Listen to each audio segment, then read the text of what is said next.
so that she is the boss. We living our life and we living it large. I was born like this, I cannot fall. I feel like this, I'm not like y'all. I can't go to the mall, I'm bigger than the mall. Put a bag on the bitch, put a bag on the bride. Put a bag on the bitch, they killed the bride. Got my niggas outside waiting in the car. Who's that, yo?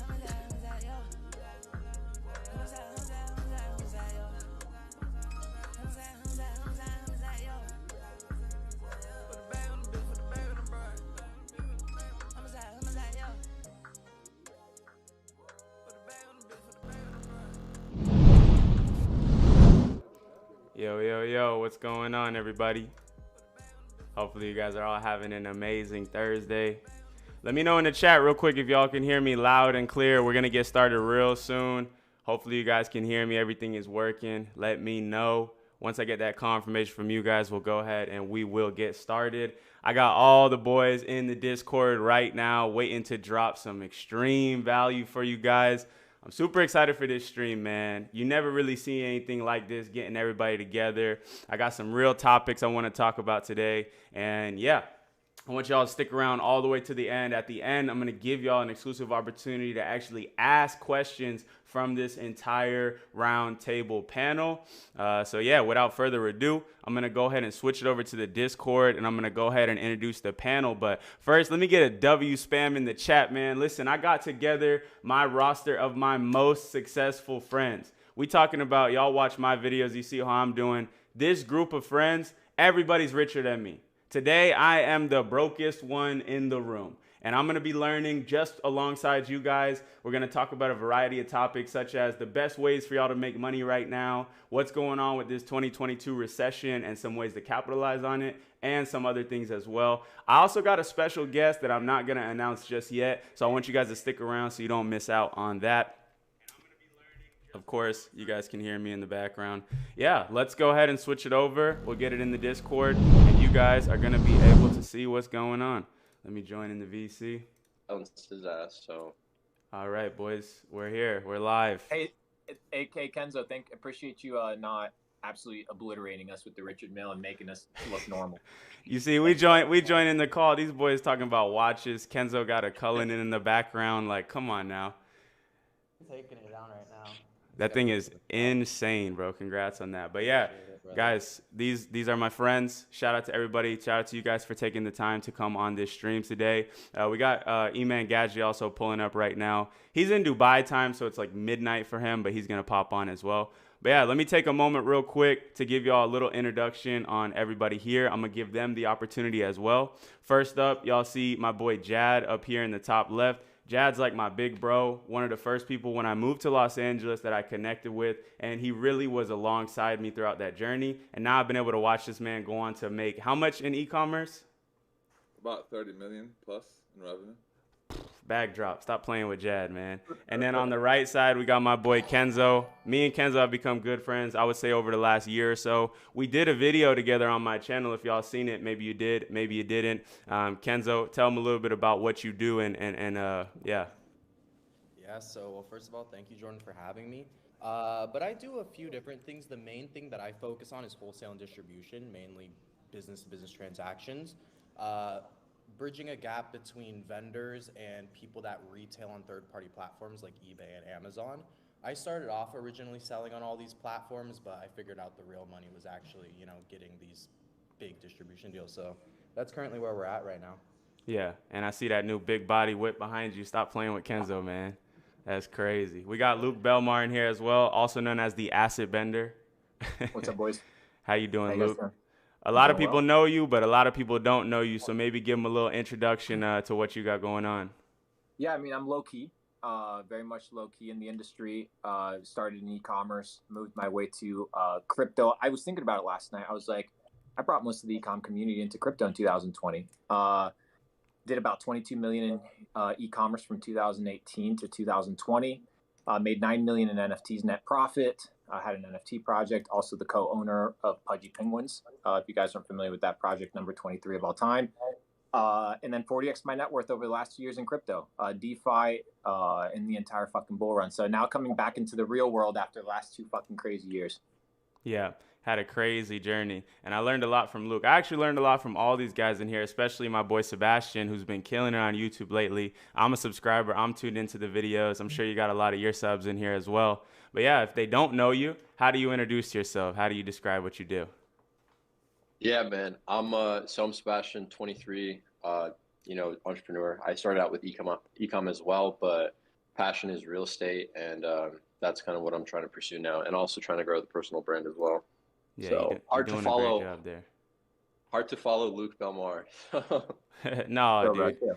Listen, the reason why I brought everybody here today, and especially the other two people that we're going to be bringing on, is because you guys all, even though we're doing this on the internet, you guys all have a different set of skills, and I think you can all bring a unique value proposition to this whole thing.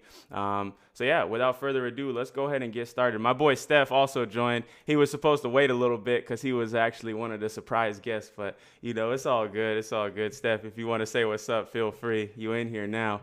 But yeah. If not, we're going to keep it moving.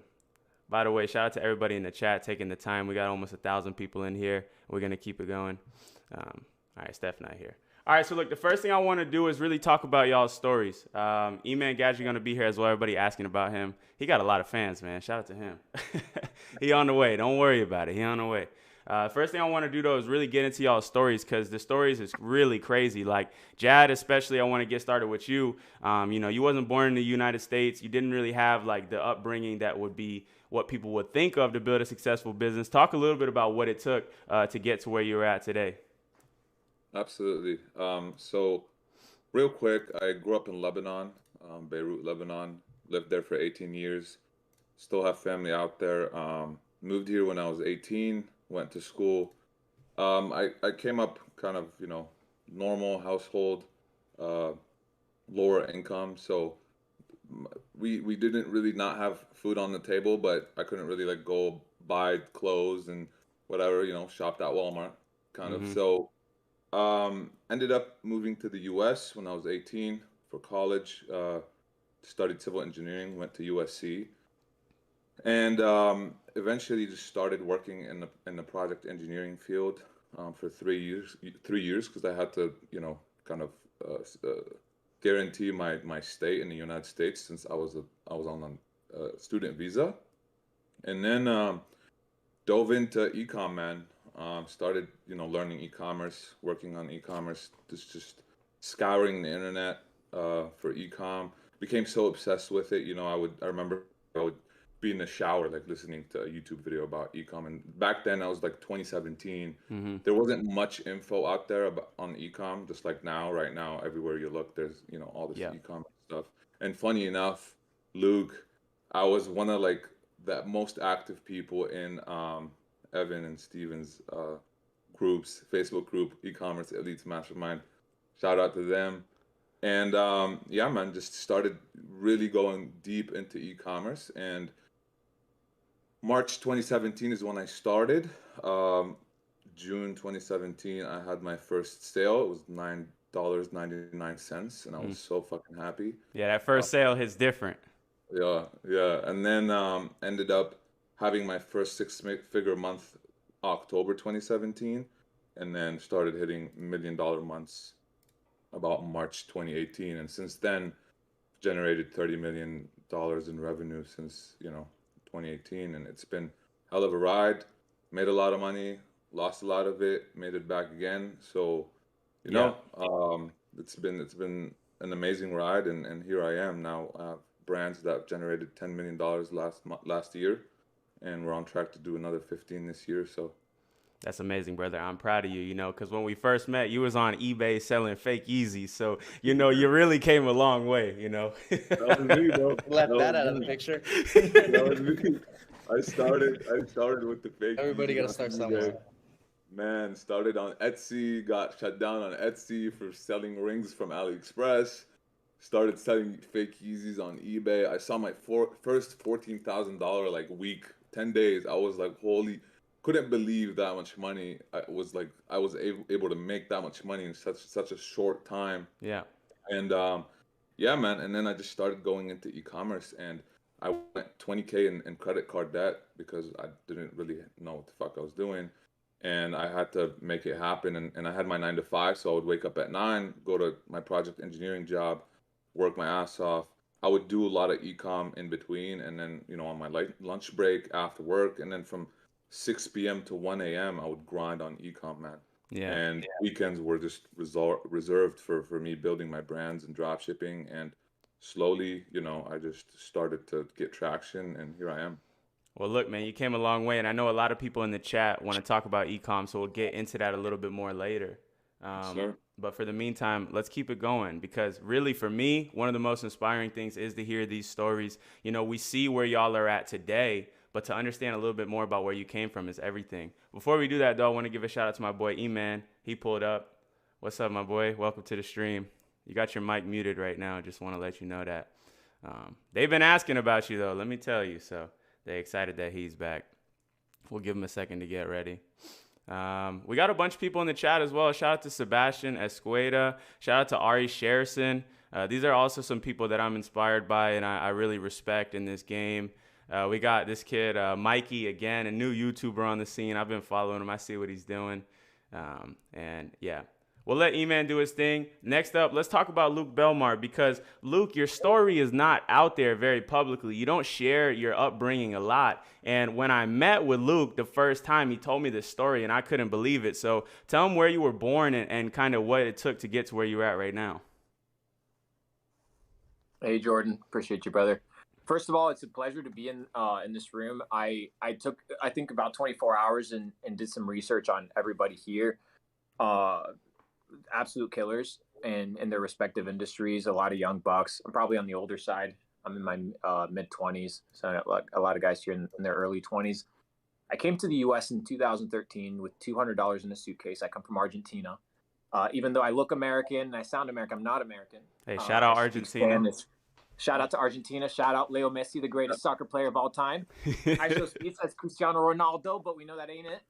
But in 2016, I came to the US 2013, 2014. And in 2016, I was waiting tables in a restaurant.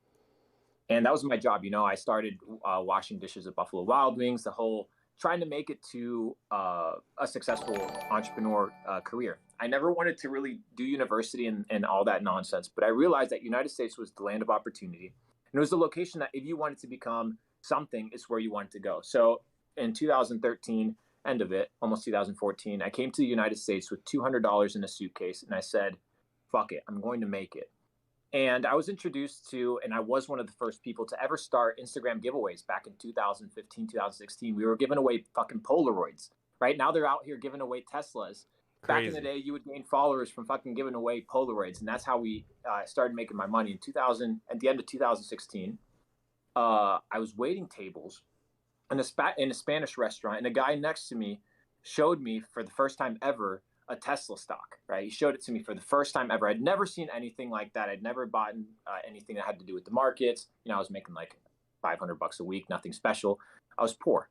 And then he was like, well, have you heard about Bitcoin? I was like, wait, what do you mean Bitcoin? Bitcoin is sitting at about $400 at that time.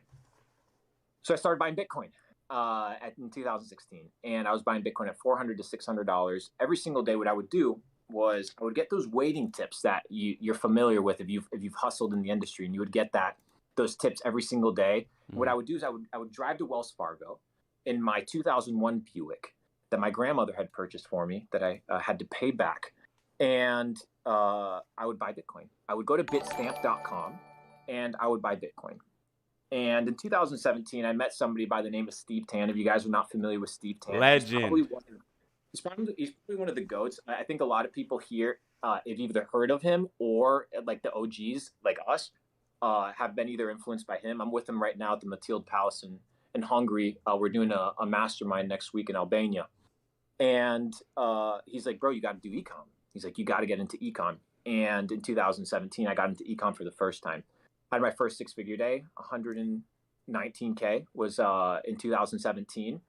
And then just slowly scaled e-commerce into a sustainable business. In 2019, we had pre-COVID, we had our first $1 million month, which was pretty phenomenal. And then in 2020, we've had our first $1 million day in e-commerce, which is Wow. really crazy. In 2020, it was really interesting. In 2020, because I'd done crypto in 2017, I was part of the bull run, but the mistake that I made was I didn't cash out. I listened to what everybody else said, right? I listened to the bullshit on Twitter. You guys know what it is. A lot of the young bucks listening, they went through what I just went through in 2017. They just went through it last year. And in 2020, a guy by the name of Cy Watson, if you guys are not familiar with Cy, Yes. he told me, he said, he came over to my house and he said, Luke, I put every fucking dollar into crypto. This was about June of 2020 when everything was worth nothing. And I was like, fuck it. I was sitting on a couple $1 million net profit, pulled also money from my business. So it was really, really phenomenal. And I went super heavy into something that a lot of people did not know existed at the time by the name of DeFi. And in 2020, I purchased a coin that I became famous for, which was PancakeSwap. PancakeSwap, if you guys are not familiar, was probably one of the largest unicorns to ever come out of DeFi. It ended up capping at about $2.5 billion. And I purchased it sub 30 million. I was a top 10 holder in the entire world of PancakeSwap. It's actually tatted on my neck right here because it retired me.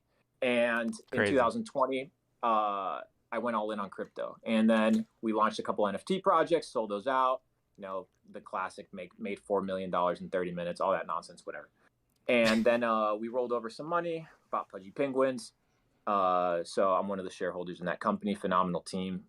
Look forward to see what they're doing. And right now, I'll just focus on two main ventures. One is private equity. So I invest in a lot of companies. So anything that has to do with e-commerce or crypto, I'm heavily invested all on the private side. And secondly, I'm building the largest decentralized entrepreneurial network on planet Earth that launched about 2 years ago called Capital Club. We have about 7,000 members. Big shout out Capital Club. Capital Club and the members in the chat. Let them be known. Capital Club in the chat. So shout out to everybody from Capital Club. And yeah, about 14 months ago, I retired. So right now, I've kind of spent my entire time just making content. I was like, damn, what do I do now? And I was just like, let me just do some content. Let me get this content machine up and running and build out kind of what I want to see the entrepreneurial space turn out to be. And, you know, we've kind of all been in the place where you kind of end up being in limbo after either making crazy money or losing crazy money or being in a situation, you know, like the last years with crypto. And just like Sebastian will probably share in a little bit, I was like, damn, let me just focus on my personal brand. That's why a lot of people don't know my story. I've been super secretive over the last 4 years, just kind of the people that are in the game, they know me. But the newbies, the beginners, they're not very familiar. So now I'm out of e-commerce for the most part. The ROI is just not as big as I want it to be. If you guys are going to get into e-com, TikTok Organic is the way. But right now, just focus on private equity and building Capital Club. So that's a little bit about me, boys. Mans came from the Buick to the Palace. That's crazy. Shout out to Luke, man. As you guys can see, E-Man is trying to join, but he is having issues. On Discord, there's problems, I guess, in Dubai, so have some patience. Let's keep it going, actually, with my boy Sebastian. You know, you've been dropping a lot of amazing content on YouTube, and you've shared your story with the world, but maybe touch on it again a little bit, because I don't know if the people know about where you really come from. Excuse me. Yeah, man. So I originally am from Romania. So my parents were born and raised there, and then they came here to America to try and escape the communist regime, which actually ended right after they ended up leaving anyway. But they came here, and without formal education, you know, it was very hard for them to like make a living. So my dad got into construction. And actually, an interesting detail about my story is actually he did pretty well for like a couple of years when I was a baby. But unfortunately, my parents got divorced and he didn't help out too much. And then in 2008, he was just over leveraged and lost pretty much his entire business. But yeah, so when he got divorced, I broke off and I lived with my mom. And my mom, no education. She was cleaning houses, working at Wendy's, actually. I vividly remember this, like her bringing home Wendy's menus, you know, living in an apartment with 5 people. So in Detroit, which was it was a pretty bad part of Detroit, so it was pretty ghetto, sharing rooms. Like my mom and my sister would sleep in one room. But yeah, we'd never have any money for anything. So like even if we were going out to McDonald's for dinner, it would be like $1, like McDouble or McChicken. That's it. Nothing else on the menu. No Big Macs. No, you know, anything fancy. And yeah, I remember one time actually when I was a kid, the electricity went off in our house, and like I knew what was going on, but she didn't tell me. And it's just like straight up, she just could not pay, just no electricity. So we had to use candles, and it was an interesting time. All the food in the Wow. fridge went bad. But yeah, so it was pretty tough on her. And the only reason we were able to get a house in Detroit for, I think it was like 30 grand, was because our church actually all did like a huge fundraiser, and we bought a house with that church money. So that was incredible. Which I'm really excited to actually talk about that later. Coming back to Christianity is really nice. But Yeah, man. yeah, so that was ingrained. So I was like, as a kid, I was like, F this. I was like, I'm not down. I'm not down for this anymore. Like, I want to get new shoes, new backpacks. Like, I want to be able to do whatever I want. So I wanted to be a doctor. But anyway, fast forward, I graduate high school, and I'm trying to be a real estate agent. I discovered drop shipping. So I start drop shipping. I had a couple stores pop off. Like my first successful store did like 35K. And then I did one that had like 90K in revenue. And then I kept going to 300K. And then finally one that had over $1 million. And then I built this brand that was doing well for some time, but eventually, and unfortunately, I had to shut it down. And I basically took all that money, and somewhere like halfway in between that, I started YouTube because people wanted to, like, I don't know, they liked the way I could share information, and they wanted some simple tips from like an average guy. So I was like, all right, I'll help you guys. I took that money and started getting into like crypto. And I would say like things got interesting when I started getting into crypto. I started trading like during COVID, during this last bull market, not the second top, but the first top. I was trading on the way up, on the way down, and I had some really good short calls. So like one morning, dude, I swear this was like the biggest blessing. Like I had a short position and I was up 30 grand on it. And I woke up at like 4 a.m. and I was like, I need to short the shit out of the market. Like something's going on tonight. Yeah. And I'd like doubled my position size, and it was like $450,000 like short position or something like that.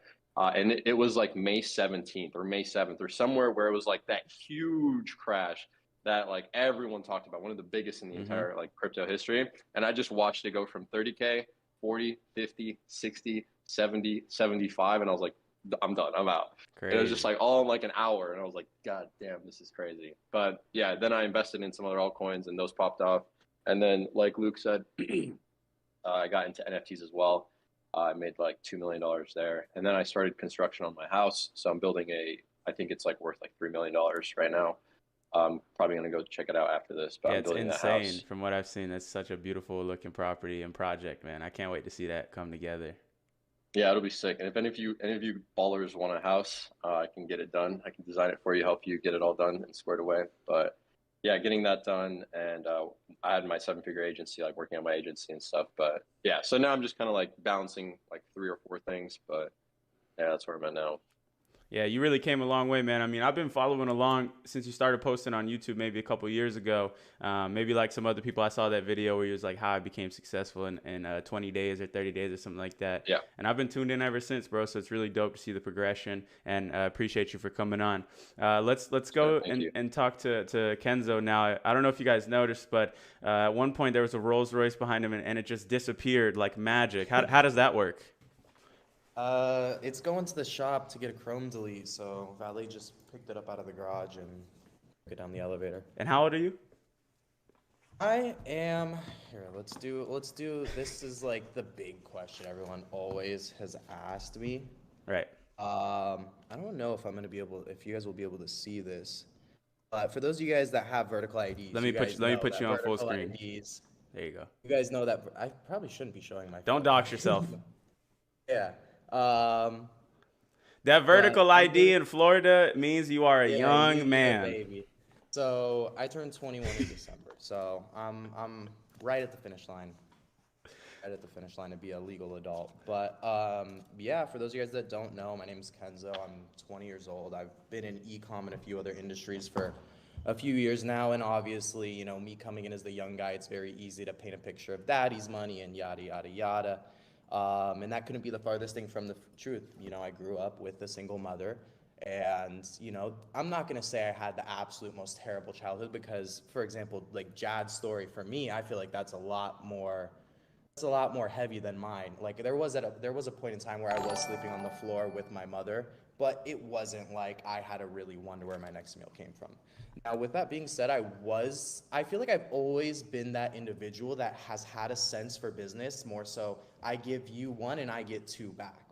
Going all the way back to like first and second grade when you're going into, trading your classmates with these Pokemon and Yu-Gi-Oh cards, like little things like that. I learned, how to do transactions. And then, moving into like sixth, seventh grade is when I started really making money. And like, I actually was selling vape pens in school, and then I got suspended. I went to court for that. And then I transferred over to like trying to make legit money, right? Mm-hmm. So doing like those print-ons with shirts where you could print out the design from your printer. Like I've done literally any and every side hustle you could possibly imagine to make money as someone underage.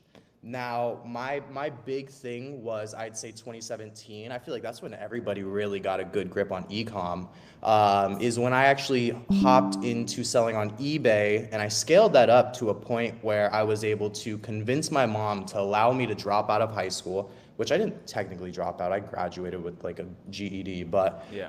And I had this 8-month buffer period before I had to start college, and I literally used that 8 months 16 hours a day, working every single day on my eBay dropshipping business. Now, anybody that's been dropshipping knows the margins are absolutely terrible. So from there, I started getting into wholesale because I knew that if you bought the inventory up front, you would have a bigger margin because there's more incentive for the vendor to give you a lower price. And so I got into wholesale and selling on eBay, and I got to the point where I was packing these orders literally till 3, 4 a.m. every single morning. And it got to the point where it's like, okay, I'm a one-man show. I'm running this out of my bedroom and the side yard of my mom's house.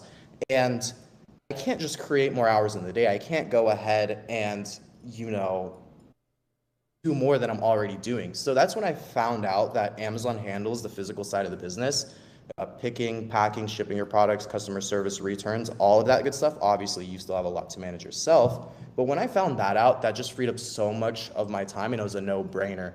So I was able to just focus on the two things that mattered, which was connections and capital. So, we've had some pretty crazy growth over the past few years. I'd say 2019, I think we did 2019, we did 3 million, then we did 14 million the next, and then we did 25, and now this year we should be over 50. We're at like 40s, I think, or 30, high 30s or like low 40s. So yeah, to everybody tuned in, Kenzo's really about it. I went to his warehouse. I seen the operation. It is insanity. But you haven't seen like the real op. Like you saw the baby brother version of the. But you about to pull up the security cameras? I don't. Yeah, I mean, if they want to work, sometimes these cameras don't like me, but I mean, you guys kind of could get the gist. Oh, that one doesn't work, but. I have multiple warehouses all across the U.S., and we're just growing. My biggest thing is wholesale and distribution. So now I'm not just selling direct to consumer myself. My main thing is business to business transactions, and it's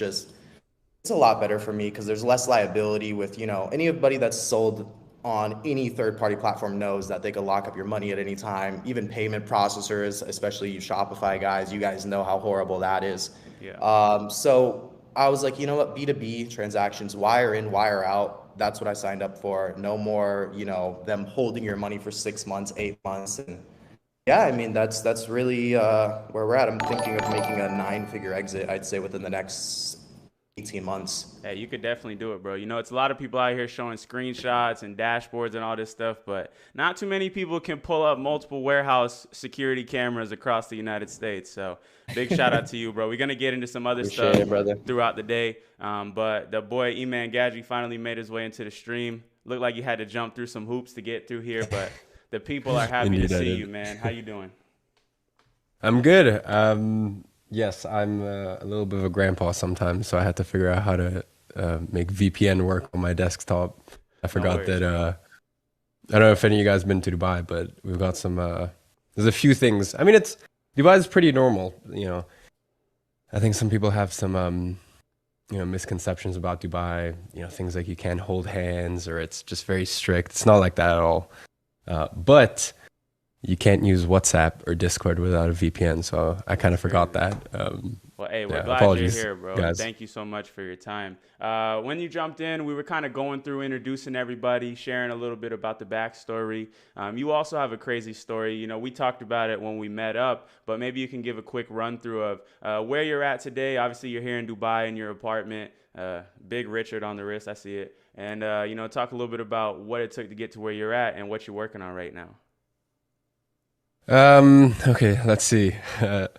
30-second summary. I mean, first of all, before that, like, I just want to say, you know, pretty much the only person on earth that could put this together. So, you know, I really just want to give a big, really tip my hat off to Jordan for, pulling this all together on such short notice. I can tell you right now, it's 12:30 here in Dubai. I just came back from dinner with my mom, and there's, only a handful of people I'd stay up for. So I appreciate you, bro. Thank you. I want to say thank you for putting this together. Let's see, story. Oh man, where do I start? Okay, so single mom, like whatever, pull out the world's smallest violin, single mom, yada yada. Yeah, Jordan. There you go, Jordan. Like you do things out of inspiration or desperation. I wish I could say that I was a self-motivated, 14-year-old or 12-year-old that just thought, let me start a business. That wasn't necessarily the case. Desperate times, single mom, bouncing between government benefits, which, for those of you guys that don't know, is kind of like a welfare in America. Bouncing between that. She was a receptionist at NHS. So, I mean, I don't know. Like, I feel as everyone in here would do the same, I guess mama's boy, if that's what you want to call it. But, for sure. You do things for your mom. And basically I realized I was having this chat, it brings back, I guess, some feelings, because I was having this chat 2 days ago with my mom. Funnily enough, because I was talking about sort of rising living costs and just how like excessive it's getting these days. And I'm like, I was telling my mom, like, we would have just been so royally fucked because I literally looked my mom in the eyes at the age of 9, 10. I was doing this stuff at the age of 10, 11 years old. And I was like, I have to be the man of the house. And I was like a 10, 11-year-old telling her that.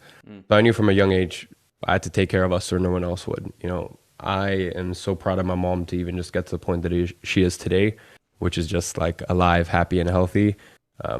She had a very turbulent upbringing. My biological father was alcoholic, abusive. So yeah, she's been through a lot. That's for sure. So started my first business.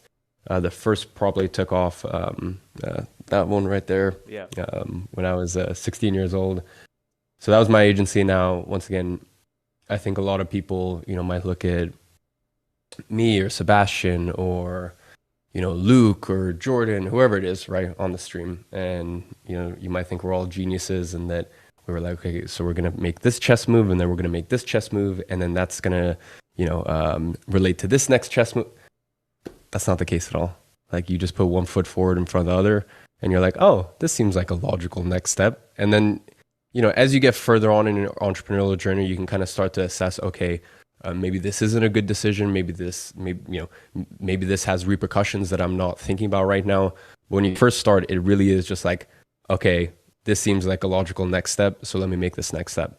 So for me, I basically back in 15, I do have sort of a rare circumstance where most people can actually look at my YouTube channel and just arrange by oldest. This guy literally documented the whole thing. Like, you go look and there's videos of him as like an actual 16-year-old. Like, it's crazy. Yeah. There's videos of me like 2015, like fucking acne on my face, like really like high pitched voice and all that stuff. So I don't know why. I just started picking up a camera. I decided to learn camera work. And then from there, that led into me doing some camera work for clients, freelance photography, videography. Then one day a client was like, oh, can you do this? Can you do this monthly for us? And like, that's when the idea of monthly retainer came about. Before that, like, I didn't know that was even, like, that wasn't kind of in my sphere of consciousness at that point. And then one thing led to another, started doing it. Starts basically scaling a creative agency. And that was great. I managed to scale it to 25K a month when I was 17. But then the issue with that is that I'm a very I'm a Capricorn, like Sebastian, who's also on the call. So I'm Me too. Oh, all right. And Jordan. All right. I'm starting to see a trend here. So, it's, I'm very black and white. Like, I don't like the in between, and, I don't like, in the world of business, at least, emotion. I don't like it when a client wakes up that morning and they decide, oh, you know what, I had an argument with my wife, so I'm going to take it out on my service provider. All of that happens when you have a creative agency because the clients don't know what your ROI is. It's very fuzzy. It's in the air. Whereas, your client may wake up and they had a fight with their wife, but at the end of the day, if you've spent X amount on ads and you've brought them that, X amount in return, they may be grumpy that day, but they probably won't take it out on you because they understand how much of an asset you are to their business and it's quantifiable in actual real money terms. So that was basically what I did. We transitioned to that. Did that for a couple of years. As I said, I've been documenting my journey since the age of 15. So, people were like, "So, are you like selling drugs or like, No, are it's you, all there. You like can see the whole thing. I mean, nothing is like out of the picture, So yeah, I mean, people were very, very confused. So that's kind of how my course business started. So that was in 2018. I launched a course that did very, very well. But the issue with courses is, first of all, people hate you for it. Like, course is not an industry I recommend getting into because first of all, people hate you for it. And second, the longevity of it is basically 12 to 18 months. Your course lasts 12 to 18 months. And then after that, people want the new da-da-da method, which is basically the exact same shit that's always happened, except someone, a new knucklehead comes in and is like, but I have the da-da, which is, as I said, just the same method, but just repackaged. Yeah. But I don't know why. For some reason, that was one of those rare instances in my life where I had very, very good foresight to understand that that's going to happen. So I decided to go from, Eman Gadji, the course, to Grow Your Agency, a real education company. That's where I started to hire things that a real company would have, like a product manager, and started hiring a real team. And from there, we actually started building schools in Nepal. So we took a large portion of our profits, started building schools in Nepal, because I said I wanted to turn this into a real education company. So scaling my agency, scaling my education company, and basically did that for the past few years. Late 2020, I started a software company, or at least started working on a software company with one of my agency clients, her husband. And then, that was pretty much about it. Yeah, crazy story. You really had a huge come up, and now a lot of people look up to you, just like everybody else in this chat. And it's really good that we got everybody together here today. I want to continue because there is somebody else in the chat that I would like to introduce, my friend Steph. Steph 2 Trill. We recently did a video together. Maybe some of y'all saw that. Steph, give him a little brief intro. Keep it brief because there's some other topics I want to talk about with everybody. But tell them a little bit about where you came from and what you do today. What's going on, everybody? Can everyone hear me? Yes. My name is Steph from Palm Beach, Florida. I think I met Jordan like a year ago working out at Elevation. Yep. We pretty much hit it off. He just asked me a little bit about what I was doing. And then my startup is completely different from you guys. So basically, the only thing I really had was a background on like social media marketing and kind of like how to make people go viral. So I kind of used that to get into the Instagram and Twitter space. And long story short, but I was partying one day. I met this girl at a club, and she ended up having a few 100,000 followers. And I was kind of like, okay, how can I turn this into income? She had an OnlyFans link in her bio. She didn't really know what she was doing with it. I kind of just finessed my way into making her think that I knew what I was doing. I took initiative. I learned the platform. It was a simple platform, did a couple YouTube videos on it.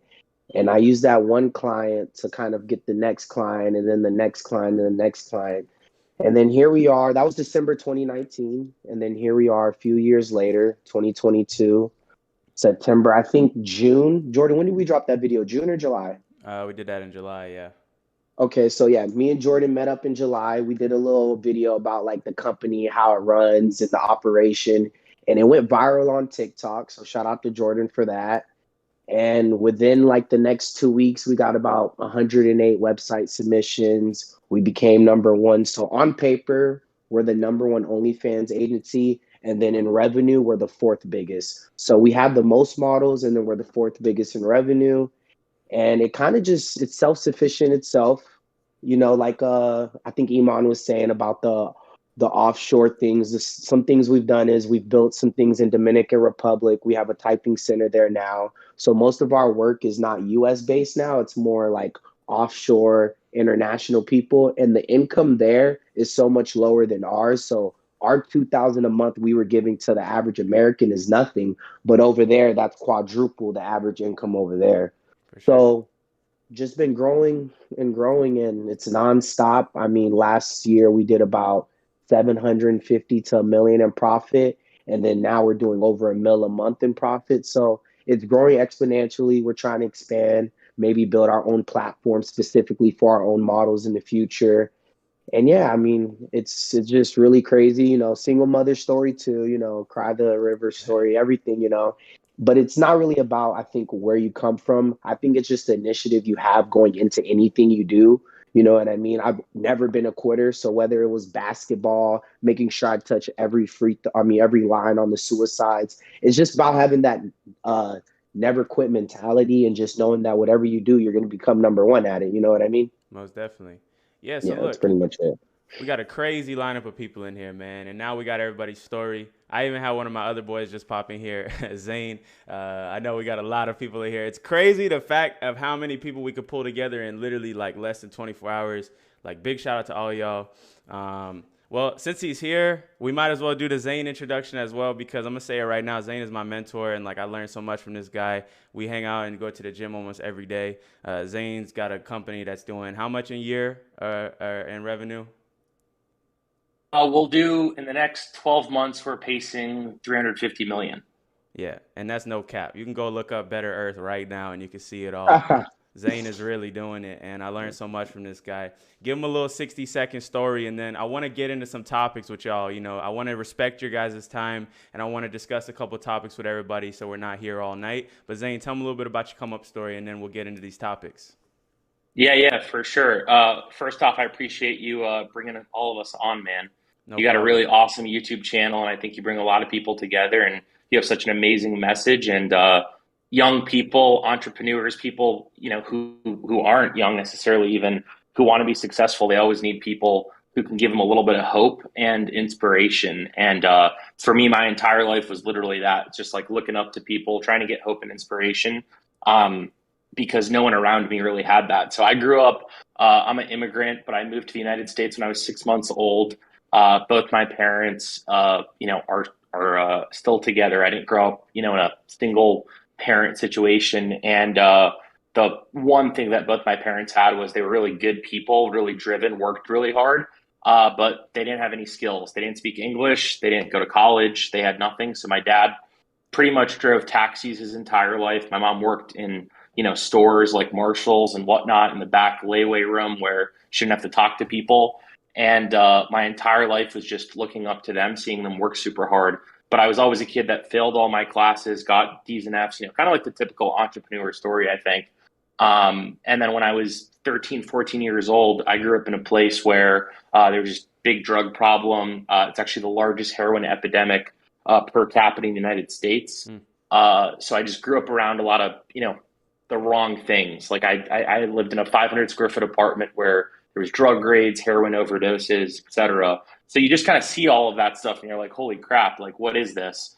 And I just wanted to go the bad route. Like, I always thought it was cool to, try to sell drugs or be a drug dealer or do something of that nature. So from a young age, just went down that route. At 14 years old was kind of when I first got into it. And now you're the biggest crack dealer in the world. Congratulations, my brother. Clap it up for the boys and ladies and gentlemen. I'm saying. Go ahead. So yeah, man, I did that. And then at 16, pretty much the one thing that just shifted my life around was my mom had a brain aneurysm. It was like a super big stroke where she literally fell to the ground, was in a coma for over a year, in rehab for 2 years after that. And that was basically where my family lost half their income, which is my mom. My dad had to go to the hospital a ton and whatnot. So yeah, we were just in a tough situation. And then throughout that entire experience, I was just like, I got to step up. I got to take care of the family. I got to learn how to make money. So I went to college for like a year, hustled, made some money, dropped out. I really wanted to sell. I loved sales. I think sales is like the best skill set anyone can learn, especially if you want to go into entrepreneurship. So I literally went door to door, just knocking doors, trying to sell. I got a job working in solar, worked at Solar City, which then became Tesla.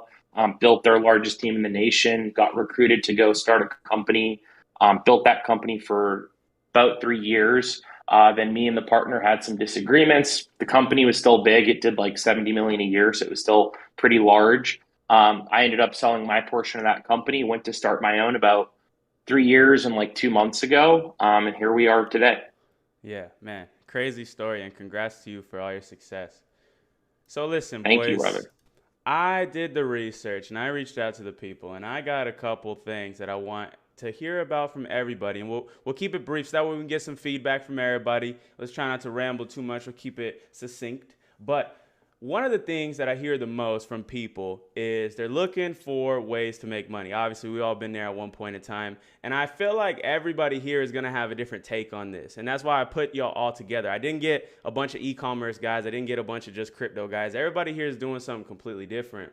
So I want to go one by one now and give 60 seconds to say what you would say is the number one way, in your opinion, to make money right now. It could be something that's easy. It could be something that's difficult. And just give some context to why you are saying that and explain what that business or opportunity would be. And we'll follow the order that we did originally. So let's start out with Jad. You just got to unmute. So for me, since I'm an e-com guy, for me it's really e-com. Very quick 2 stories, just so I make this very relatable. About in January, I had someone reach out to me, this guy in Europe, and he was like, "Hey man, so I'm expecting a baby soon. We're in debt, about 25K loan. We're left with 13K in the bank. We have no choice. We have to, the loan kicks in next month. So can you help us? Can you mentor us? We want to start a brand." So I was like, all right, cool. Hopped on the mentorship. Took him about a month to get things moving. When the loan kicked in, they started paying it off. They started making about $500 a day, enough to pay the loan off. These guys have a brand now. About 7 months down the road, they're doing about 60K net a month. Wow. Okay, so they went from having 25K in debt and having 13 G's left in the bank to making 60K net a month right now, and they were absolutely oblivious when it came to ecom. So that's so it's more relatable for the people watching. Yeah. Another story, again, very quick. Had this guy hop in my Discord. Didn't know anything about ecom, nothing. Okay, this was like I started the Discord in February, so he hopped in around March, April. He would show up to all the AMAs, always asking questions. This guy's hungry. He posted a screenshot last week. He's running ads on Pinterest, started a brand. He's making about 45K net a month now. So just to show you that these guys are coming from not even knowing anything about ecom, like nothing. So the turnaround for that is so massive. It's so quick. So let's hear that. Let's hear that one piece of game, from the 30 million in sales. Like if you were starting ecom today, give one piece of game for you getting started. You got to keep going, man. You got to keep going. Nah, Jad, we got to go deeper, Jad. We not going motivational. Give me some real game. Come on. I got you. All right. So if you want some meat and potatoes, what you want to do is you want to focus on where when people go left, you want to go right. So you want to go into the places where nobody's advertising, like Pinterest, right? Everybody's on TikTok now. TikTok is making money. But Facebook is starting to make money again, because so many people left that platform. So always focus on the platforms that are not really that popular, that are not popping on YouTube, right? Because that's where everybody's eyes is not focused on, and you want to really dive into that. Another thing I recommend, and this is something I always recommend, everybody wants to start a brand that's sexy. Everybody wants to go into the beauty niche, the cool gadget niche, want to hop on trends. Pick the boring stuff. Pick the very boring stuff. Pick wall paint. Pick home supplies, kitchen supplies, stuff that people just don't find that attractive, but people need every day. If a recession hits right now, people are always going to need home supplies. They're not going to, disappear out of their homes. They're always going to need things to buy to supply their homes. So that's some meat and potatoes when it comes to ecom. But going back to my point, you really need one product to make it work, and that's why I was saying you want to keep going. I've been 20K in debt and then boom, found that one product, did Changed 6 everything. figures, and then 30 million, you know? So you got to keep going, man. Diligence is so important. And I see people get so close to finding that winning product and building a brand around it, and they just stop, you know? For sure. Appreciate that, Jad. Thank you for going deeper, not giving us that little think and grow rich answer. We want the real. Let's go for Sebastian next. I see you over there. I know you got a lot of thoughts. I know you're the king of the side hustle. You got videos talking about different ways to make money. What would you say? Yeah, I mean, I would say it depends on the person, of course, but I think drop shipping with TikTok right now is really good. And it's particularly because if you don't have no money at all, you could just learn how to create viral content on TikTok, which is quite easy, and center that content around a product. And that could get you to some money if you have no money. But ultimately, I think the most like broad advice that anyone could take would be you need to have a skill of some sort, because a lot of these people are trying to make money on the internet, but they're like completely useless. And it's like, if you have some sort of skill or some sort of value that somebody will pay for, then that's really where you can start making money. And then based on how valuable you are, or to how many people you can be valuable, is when you really start to make a lot of money. So I would start with the skill. And if you could find it around, you know, money making skills are great, but if you could do something that you would like genuinely enjoy, like if you genuinely enjoy creating content, you could edit videos for people. That's a place you could start, and that will open up a lot of roads for you. So if you're completely dead broke and useless, I'd say the best thing is just find a skill and start monetizing it. That's some real game right there, and I love that tip because it's very practical. With that skill, you can go on and make money. It's like you could tell them different methods and different strategies and stuff like that. But if you just focus on getting good at something, you can make money with it. Like for me, when I went broke and I was trying to start my first e-commerce business, the way I was able to get back up and get a budget to start again was because I had the skill of being a video editor that I had developed over the years prior. And editing videos was making me a couple $100s a week, which gave me the budget to actually run the ads. So that is something that saved me, having a skill that I could then monetize. I want to throw it to E-Man next because I know it's getting pretty late for you, bro. But I want to hear what you have to say about this. Yeah, so I would have to agree a little bit more with Sebastian. Here's the thing you guys need to understand. If the thing that you want to start involves any more than $200 or $300, it is a horrible idea. Like, I'm sorry, but the people who say, okay, you should get into real estate as a beginner, I don't know how they sleep at night. The people who say you should get into drop shipping if you have to pay for ads, I don't know how they sleep at night. Like, come on, guys. Like, you guys are talking about your level of intelligence, and you have had to go through so many steps just to even be able to get up past, earlier than 10 o'clock in the morning. You guys, all of you guys are in here are people who go to the gym every single day. Like, you need to realize that we're a group of individuals that does not correlate to the other 99%. So for the other 99%, you need to understand the first 6 months, the first 12 months, when you're trying to make money online or a side hustle or whatever it is literally war. And 90% of the game is just dealing with yourself. So here's the issue. If you are spending money on ads, if you're spending money on stock, for example, for an FBA brand, any of these things, I'm not so much worried about, okay, are the ads going to work? Are the ads not going to work? Is the product going to work? Is it not going to work? I'm concerned about the person. The person is a liability to themselves, right? And by the way, bear in mind, first of all, dropshipping is a party trick. Like, it's a party trick. It's cool. And by the way, you can use party tricks. That's fine, right? And bear in mind, as the thing that I'm most passionate about is an agency. When you say party trick, define that, because I think that might go over. It's a party trick. Look, it's a party trick. You're not a real fucking business person, right? And by the way, bear in mind, I don't talk about a lot of my businesses, but I have my own e-commerce brand. I do got the glasses around here somewhere, and I'm not gonna lie. Check it out. You know what these are. You see what I'm wearing. These the Gatsby exclusive pants right here. So I'm repping the brand. So dude, I have a lot of businesses, and I don't really talk about all my businesses, but I can speak from experience. And the thing is, having an agency is so boring. And by the way, bear in mind, there's a difference between an agency and having a high income skill.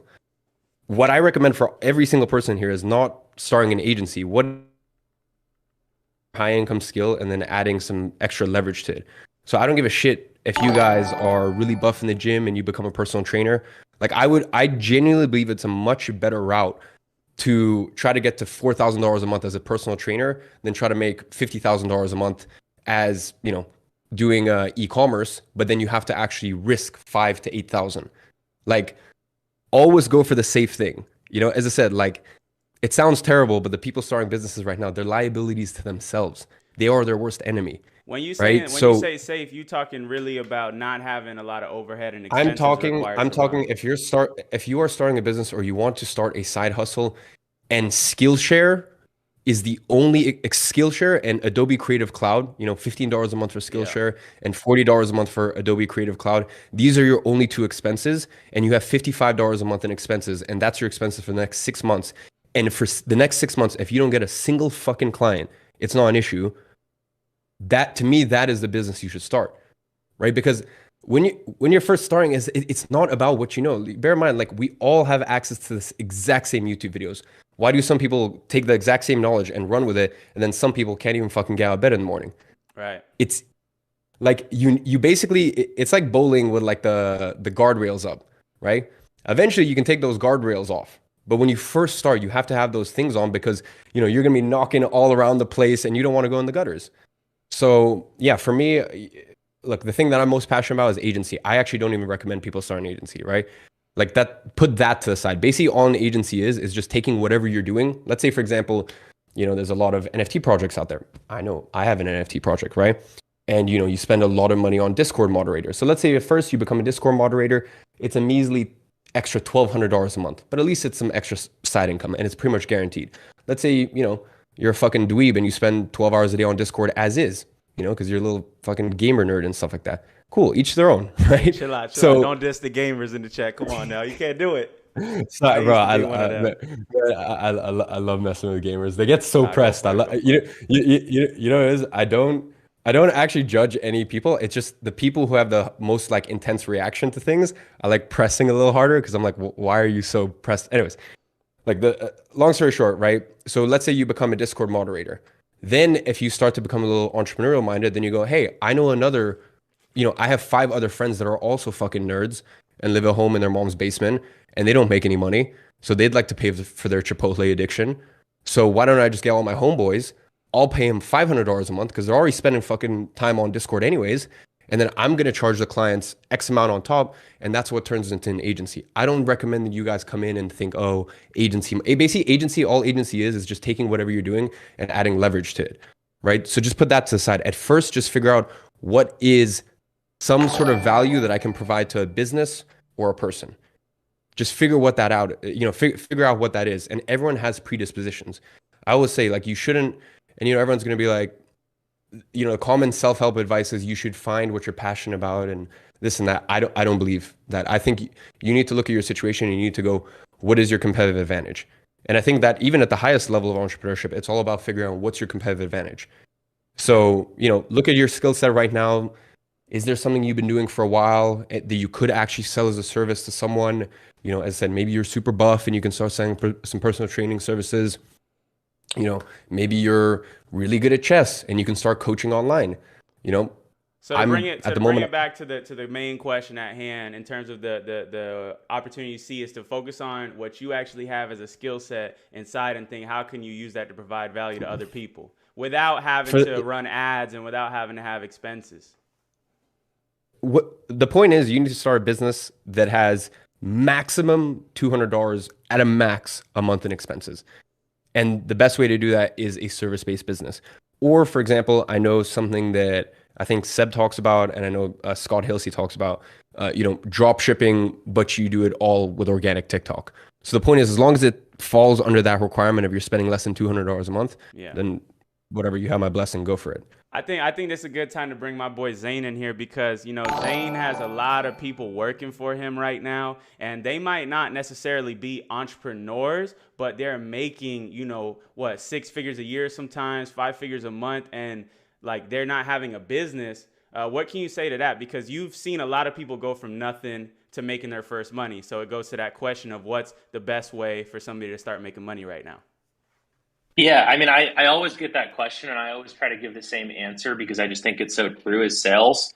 I think sales is a very interesting thing because it's doing entrepreneurship without having to take the risk and necessarily going and starting a business. So what's to me really cool about sales is if you find the right product, right? If you're going and you're selling computers and you're making $50 every time you sell a computer, it's going to be impossible to go out there and make 7 figures. But for example, in my industry in solar, you can go and sell a solar system and make $8, $9, $10, $15,000 in a system, and that's a 45 to 60-minute sales cycle. So if you do the math and you get really good at it, it's not that it's easy. It takes a lot of persistence. It takes trying to sell someone. It takes, really understanding the business. But if you get really good at it, you can make money. I have a 21-year-old that works for me. He'll make over $3 million this year selling solar, not running his own business, but knocking doors and just building a team selling solar. That is like pure skill set, pure sales, and someone that's just extremely motivated to go out there every single day and put in the work.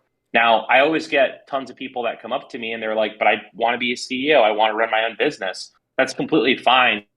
Anyone can go and do that. Anyone can go and start a LLC and run their business. But at the end of the day, to me, what's going to be most important is that you're living life on your terms and you're making the money that you want to make. A lot of people start a business and they end up taking on a lot more responsibility, and they don't have the ability to actually handle that responsibility. They have so much going on, and they end up actually hurting their life, and not actually being able to enjoy what they're making. And if you know the stats, most business owners in the United States and around the world don't even make that much profit, right? A lot of times they're making less than someone that's employed by someone else. So all I would say is, like, not stopping people from starting a business, but if you're going to get into business, have a business model and an idea and motivation behind something that you really believe in, where you're going to be able to put in the work and go through the hard times, because oftentimes business is super tough. There's tough times. There's times where you hire people and they end up leaving you. You hire people who you thought were ethical and they end up taking from your business. You have customers that have issues with you and problems. You have other people who, will talk bad on your business. You have to deal with customer service.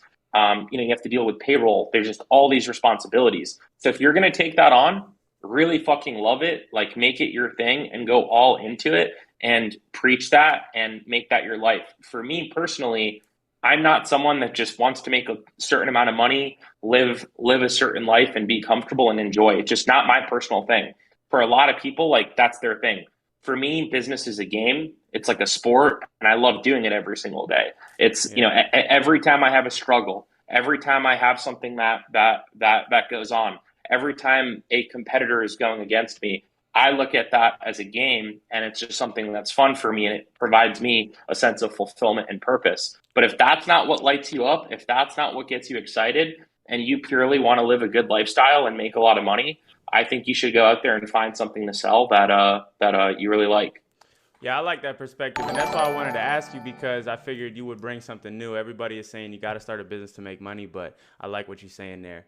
I want to talk to Luke Belmar now. A lot of people in the chat asking about Luke and what he thinks, but before we do that, big shout out to everybody in the chat. We got over 2,000 people watching us right now. W's in the chat. Shout out to everybody right now doing these interviews with me. I appreciate y'all so much. These guys' time is so valuable. Like, so valuable, and for them to take the time to do this with me means everything. So we'll do a couple more things and then we'll wrap it up. Luke, what do you say about this question? You guys are smart motherfuckers. That's the first thing. I appreciate everybody in this chat. It's really, really cool to hear the perspectives that everybody has. I think all the perspectives are individual, kind of tailored to experience.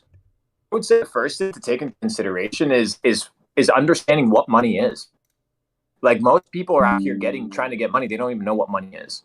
And I think the relationship that people hold to money is the first step in understanding how to make money.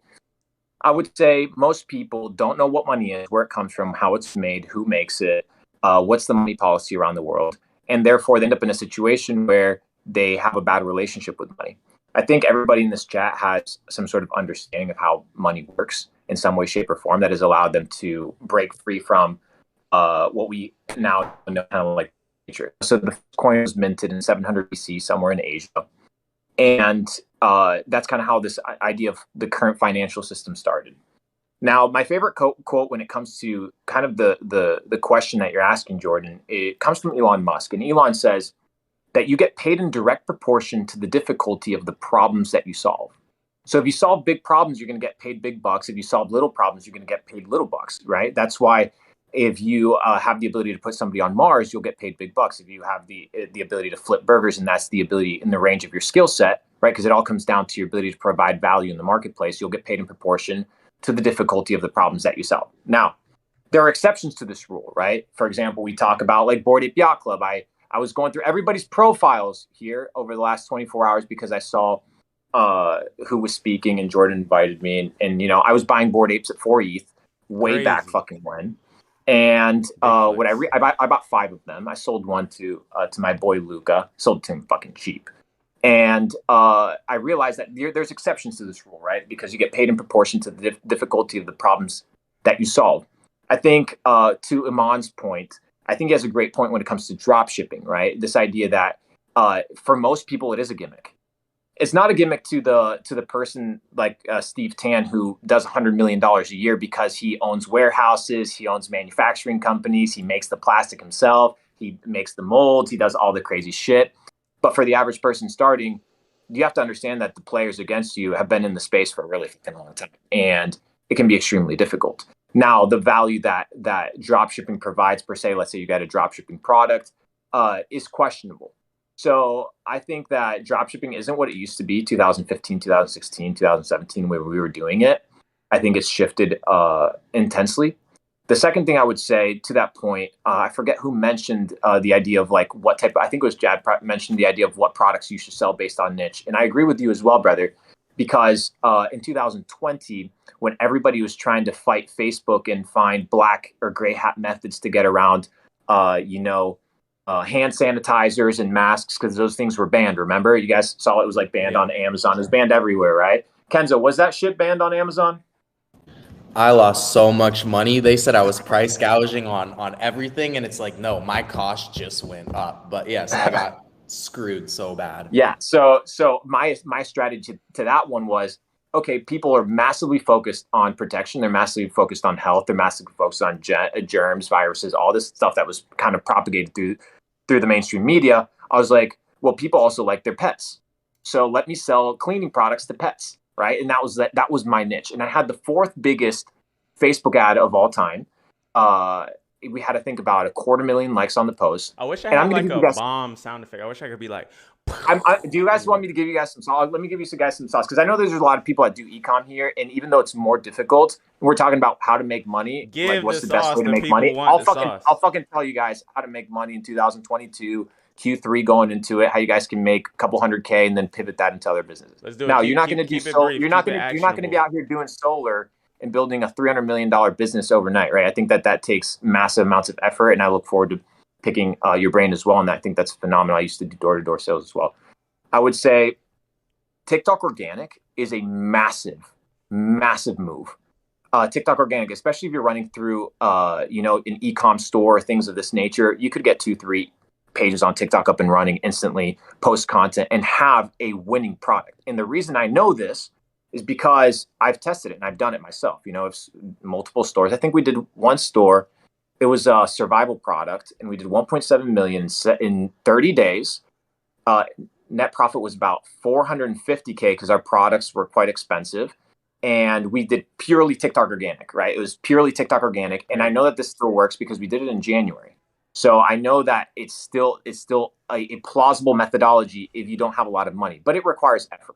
So this idea of like running Facebook ads, once again, I agree with Iman, right? Running Facebook ads in 2022 when the entire space understands what dropshipping is right now. When we used to watch like the 6-pack abs shortcut ads and like the Tai Lopez ads, we didn't know what the fuck ads were, right? So we would click on that shit. Nowadays, the consumer is a lot more aware and they're a lot more informed. So something that I would do, especially if you're running paid traffic or if you're running organic, what we would do in the comments section, this is how you trick the algo to give you hella heat. Free sauce for everybody in here.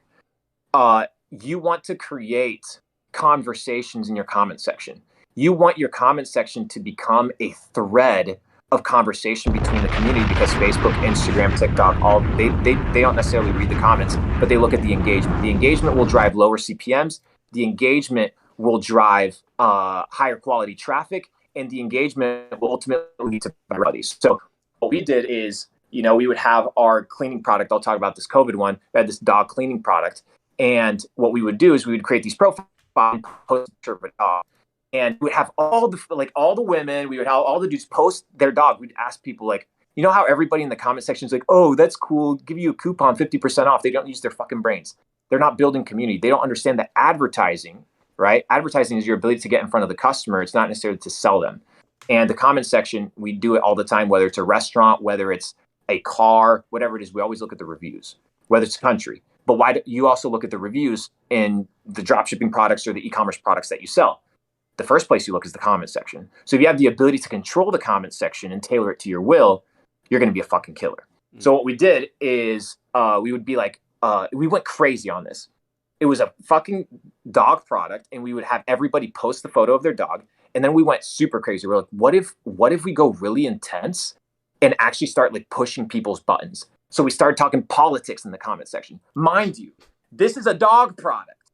So you have Karen from Nebraska, who's 46, who doesn't know what an ad is. And she's out here commenting about Donald Trump or some bullshit. And we get crazy engagement. Our CPMs are extremely low. But I think the factor here comes in taking what currently exists and iterating. I think everything that we live in, the infrastructure that we live in, iPhone 14, whatever, they're iterations of things that have been done previously. And if you have the ability to iterate based on current market conditions, you can survive. Now, I think a lot of people are dropshipping in ways that are no longer relevant. I think that a lot of the courses and learning, and I've never done an e-commerce course, so I couldn't tell you, but I've watched a lot of the recent ones, and a lot of the stuff hasn't been updated, and it's not new, it's not fresh, and doesn't take into account the new market conditions. I would say if you wanted to make money in 2022, you only have a couple $100, maybe a couple $1,000. There's 3 avenues that you can make money, period. First is physical products. The second one is digital products. And the third one is services, right? So you have your physical products. That's going to be, your Kenzo, right? His ability to fulfill massive demand to Amazon. You have Iman's agency, right? He's a service. You have your digital products, which could be people's courses in here. Whoever has a course in here, I don't know. Or an NFT could be considered a digital product as well. I would say the lowest risk, highest return one would be services, right? Your ability to provide a service at a low cost, because what your effort is not in revenue or your ability to put in cost. Your effort is in sweat equity. So you have to put in manual hours, and your ROI is going to be based on your time. So if your time's not worth a lot right now, then I highly recommend you guys taking the services route. Yeah. The highest ROI route for me, though, is the digital product route, because you obviously don't have inventory, you don't have shipping, chargebacks are a little bit different. And then physical, of course, with everything that has to do with Shanghai, like in your ability to ship from China, complications, shipping is expensive, products are expensive, things are expensive in general. So your ability to make margins, what were tasty margins in e-commerce before, are no longer tasty and no longer appealing to a businessman like me, because it just doesn't make any more sense. So that's kind of like my mindset when it comes to, I wrote a couple things down that I kind of wanted to mention. Well, I think to make sure that people get that. Before we go into that, I think you covered it pretty good. I think that point that you made about the 3 different ways is important for people to identify. The service, the physical, and the digital products. Services, physical, and digital. And last part I'll say, before we move on real quick, I just want to respect everybody's timing here. Are y'all good? Like, if anybody got to go and y'all got to, go to sleep or do whatever you got to do, you are free. I would love to pitch in real quick. And then I'll pitch in, broski. Pitch in. Talk to me. Because I know y'all boys, it's $1 million an hour to get y'all on the phone. So, I appreciate y'all again. I appreciate you, Jordan, letting me in here. Kenzo, what up? Zane, what up? Nice to meet you, Iman. I've watched you. Nice to meet everybody else. Everything everybody said is really important. I think they all matter the most. But one thing that I think we need to let the viewers know is that with all these skills that they may acquire, whether it's photography, videography, whatever, I think practicing social skills is really important. Because a lot of times I've been in places where money can't buy you, but your social presence is cool enough or your vibe is cool enough that a person that doesn't know you will allow you to be around them. You know what I mean? Yeah. I've been with the Drakes, I've been with the Futures, the Travis Scott, and it's not because I have a lot of money or I have a big chain or whatever. It's just because my social presence is good. So practicing social skills, I think, is very important, because you can have all these skills and assets, But if you can't go out and present them to other people, then how is anyone going to know about you? You know what I Hey, mean? let's Like, talk about that for a second because I'm gonna add to that because I've been outside with Steph before. I've been to the clubs with Steph. The people at the door treat him crazy. They let him go on stage. They let him go wherever he want to go. The DJs, they love him. Bro is tapped in with real A-list people. Why do they fuck with you? And why can other people necessarily not be able to talk with people like that? Like, give one tip for people who want to be more social because that's an area that a lot of entrepreneurs do not have. They don't have it. for me, I think the easiest way to tap into your social side is maybe find out what type of music you really like and just chase that. Whether it's going general admission to your favorite concert or it's going to the local bar, just start talking to people in person. It's easy to text people, it's easy to call someone over the phone, but can you have an in-person conversation with somebody about what you're trying to sell? I can go learn drop shipping on YouTube, but when I go to meet somebody who already owns a drop shipping store, am I going to be able to convince them that I'm worthy of their time? So practicing social skills, whether it's with girls, whether it's with guys, it's the reason my business is the way it is today. It was half online, but it was half physical. It's me being in the girls' faces, being in front of artists. It's showing people that, yes, if you talk to me, not only can I allow you to be around the environment that I have, but I can also make you money through the internet. So it's like two different lanes. It's physical and digital. You need to have both, I feel like, in what you do to be successful in anything. Like any of us can hop on a call with each other, or we can go meet with each other and we probably won't really stutter. We won't really like forget what we were going to talk about because we're used to it. But a lot of our viewers, they're in the house a lot. They don't really go out. They're more enclosed. They're more digital minds. Like they have a more digital mindset to them. I feel like you guys got to learn that social skills are just as important as anything because you can convince somebody with your words more likely than you convince them with screenshots or paperwork or anything. Like I've talking to girls and got them to sign, but rather than showing them, hey, this girl went from 10K to 100K a month, but it was the voice and it was the presence of me talking. She felt like, wow, this is a person that knows what he's talking about. So it's good to have digital skills, but I really, really, really urge everybody to gain some social skills, get out there and be present in the physical world. Because a lot of people will say, oh, Steph, you're always out. But it's like, okay, go home, watch Netflix at night, or put myself in the real world environment. And I don't know what opportunity that might lead to. I might meet a Kenzo. I might meet a Jordan. I might meet an Emar. You never really know. But the chances of you meeting somebody out is better than you just being at home watching Netflix. So or trying to I'm a slide person into that, the DM for real. correct. Nah, but And that's real stuff, Steph. yeah, Bro. and then I'm gonna end it with off. I'm going out every night, but I don't drink. I'm almost a year sober. Well, not You're on sober, but business. You're on business mode, yeah, bro. You're yeah, hunting. I'm It on makes business complete mode. sense. You're on Exactly. business mode. It's part of the. It's Correct. part of the strategy. You're out here recruiting. Yeah. It makes. I think you have a valid point, bro. I think. Social I mean, skills. I'm gonna meet with everybody here in person one day. You know, like at this point, I'm just jetting and jet setting and traveling. So I look forward to connecting with everybody wherever the fuck you guys are. I agree with you, bro, 100%. Because a lot of people don't understand, and that your deal flow, which is kind of what we're gonna get to in the next probably 5 to 10 years, your ability to get big deals, Jamie Dimon, Chase Bank type deals, Berkshire Hathaway, all of it has to do with your network.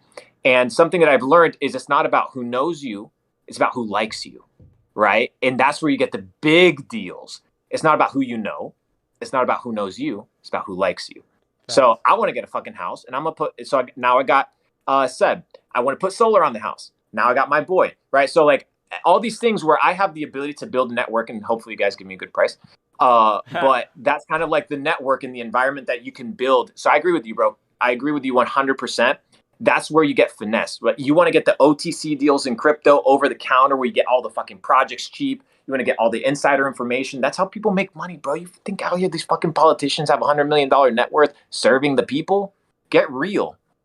Yeah, it's the rooms that you're in. And that's why I try to put this room together today. I mean, never will the people in this chat have the opportunity. I'm not saying never, but when will they have the opportunity to be in the room of this conversation that we're all having today? That's a rare opportunity. It's some kids that are watching this in literal Africa. Your birthday. What you say? You said my I said birthday? your birthday. Oh boy. Everybody coming to the birthday, and Steph gonna host it and it's gonna be lit. But no, for real though, like there are people listening to this in other countries, they're not gonna get this opportunity. So that's why I put this together. Look, 10 more minutes and we're done. That's it. I'm going to take on 2 questions from the chat, and that's the end of the stream. So questions are coming through. Steph, if you got to go, appreciate you, bro. Love, bro. And As always. E-Man, if it's too late for you, bro, if you got to dip, it's okay as well. Maybe I'll get 1 question out of you from the chat if you don't mind, though. Nah, don't worry, bro. I had a espresso martini to end off dinner, so you're good. This man got a is little bit more living juice off to of me. espresso martinis. The first time I met him, the first drink I had with him was espresso and not water, and that's okay. And I think it was AM as well. Yeah, we had an espresso martini at 10 a.m. Yo, somebody donated $500. That's crazy. You should have donated that to charity or something. But thank you. Like, I really appreciate that. We should donate to charity live. That's how I'm going to end the stream. I'm going to take your 500. We're going to put it to some charity. Do we get to split the 500? Like everyone? Show him your wrist and ask me that question again. No, I'm just playing. All right, We'll so go look. to Noble with that money. We'll go to Noble with that money. There we go. I like how you think. Okay, so questions coming through. They're coming through so fast, but I got one right here. Let's throw it to E-Man. What is your biggest mistake you made when starting your business initially?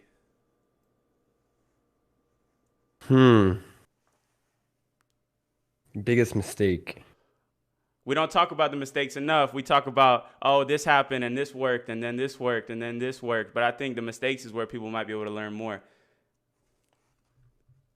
I don't know. Look, I mean, here's the thing. With biggest mistake, as I said, I feel as though the way my transition from business to business, I feel as though is one of the things that I've been able to do well. Because as I said, and by the way, Luke, when you speak, you're a fucking genius. Luke is an amazing speaker, honestly. Y'all are amazing, bro. I'm just here tuning in, bro. I'm actually having fun with you guys. This is really cool. Yeah, man. So when Luke speaks, for example, I can tell he has a very, very high skill set. And as I said, this is kind of why, like, I don't want to be the Debbie Downer of the group, but that's why, I really just try to keep in mind that, quite frankly, not everyone is an excellent entrepreneur, and you need to find an opportunity that matches your skill set. And quite frankly, when I was 16, 17 years old, I was a dumb fuck, right? I was a dumb fuck who was just trying to put his hand out and navigate and try to, like, my skill set wasn't that great.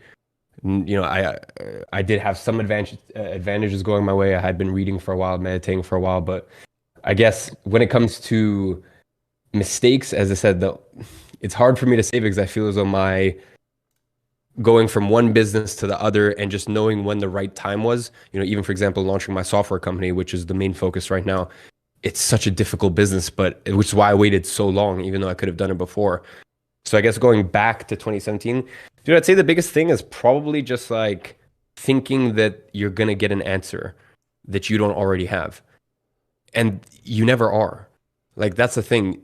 You're never going to go on YouTube, or maybe 0.5% of the time, you're going to go on YouTube and actually find something of value.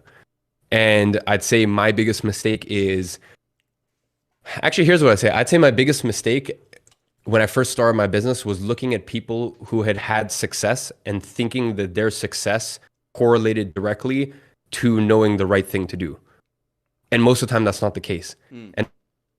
But just because someone is successful, I'm sorry, but if you throw shit at a wall long enough, something will stick. And that doesn't necessarily mean that they knew what they were doing. It just means, and I will always say when it comes to my career and what I've done, I will always say 50% of it was luck and timing. So I can't teach that. I can't account for that. I can only teach the other 50% of the stuff that I did. So I guess that was probably the only thing, if I could go back, is that feeling at the age of 16 or 17, talking to someone who is 28 and feeling like, oh, they must know something that I don't, or they must, like, just because they've accomplished something, it's kind of like investing. Time in the market is the most important thing.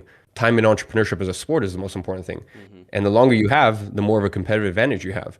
So I think that's probably the biggest mistake. And I just, I urge and I plea a lot of you, the people watching this, just because you watch, and by the way, put those same skeptical, glasses on when you watch even my content. Poke holes at anything I say, and poke holes at anything that anyone in here says, and just understand that just because we're saying something doesn't actually mean that we're right. It may have been right for our situation. So I'd say that's probably the biggest thing is, if I could go back, I wouldn't have this, rose tinted glasses when looking at, successful people further ahead than me. I really like that take, you know, because now being in a position where, you know, we're all influencers in one way, shape, or another. When I was watching people at the beginning, I saw it like, damn, how did he do this and I didn't? What does he have that I didn't have? But once you get here, you realize that all they did differently was just not quit. And they just stuck with it. And it's not like they had access to some secret sauce or that you're going to join the war room and Andrew Tate's going to give you this one piece of game that's going to change the world. It's like, no, like, it might help you meet somebody that can help you grow, but you're not going to see any drastic change between those people that have made it and those haven't, except for the fact that they kept going. A lot of people asking Kenzo a question. They're saying, Kenzo, do you have visions of becoming a trillionaire? You know, you're the young bull in the chat right here. You know, you're off to a head start. I know it's a silly question, but like, how big you think you can take this, you know?